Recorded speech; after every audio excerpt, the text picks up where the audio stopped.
大家好，欢迎回来我的频道，我是一小点儿。今天我们来做印度飞饼。虽然叫印度飞饼，但是它是东南亚地区常见的做法。先将水用微波炉加热20秒到不烫手的温热状态，水换成牛奶也可以。黄油微波炉加热20秒至融化。大碗中加入中筋面粉，也就是平时用的普通面粉，加入糖和盐搅拌均匀。接着加入刚才的温水，边倒边搅拌成絮状。因为不同面粉吸水性不同，加水时可以预留一点点水，以免和出的面太软。接着加入融化好的黄油，搅拌一下。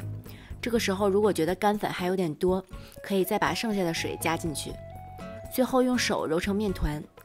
刚揉好的面团表面很不光滑，不用着急揉，盖好先让它醒15分钟。这期间我们再额外准备一小块黄油，用微波炉加热到能抹开的状态即可，一会儿用来涂抹在面团上。醒好的面团揉几下，表面就光滑了，不需要费力去揉。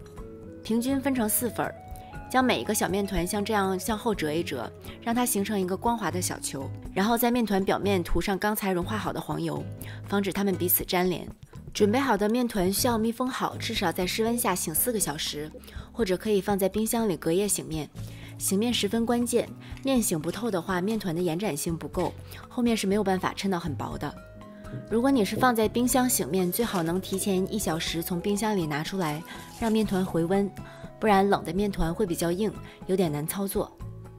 制作饼我今天没有选择菜板，一是因为它不够大，二是木质菜板摩擦力比较大，在上面抻开面团阻力太大了，最好选择面积大一点、光滑一点的台面，在上面涂点软化的黄油，然后拿出一个饼坯，用手按扁。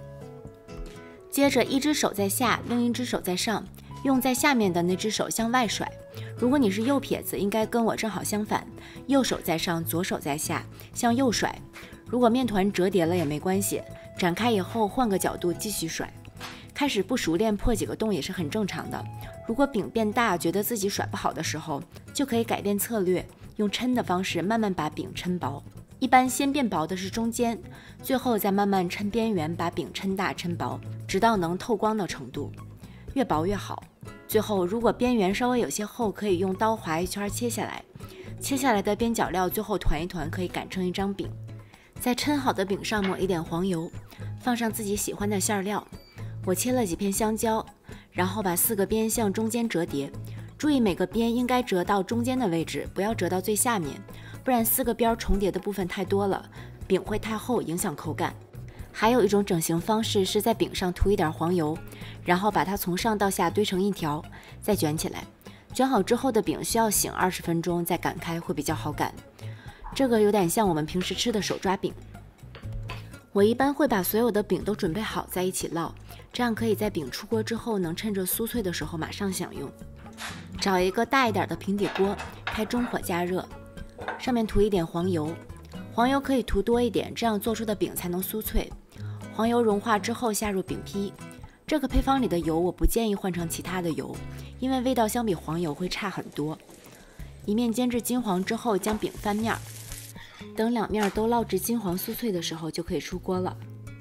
这个面团我是没放鸡蛋的，因为我发现放了鸡蛋煎的时候鸡蛋会膨胀，导致饼不够酥脆，所以放不放鸡蛋大家可以自己斟酌。这个是手抓饼形状的，出炉之后用双手快速挤压几下，丰富一下层次。这种整形方法的层次会比较多，口感也会更酥脆。这个饼如果不放馅儿，也可以配上一点咖喱蘸着吃，也是很搭很好吃的。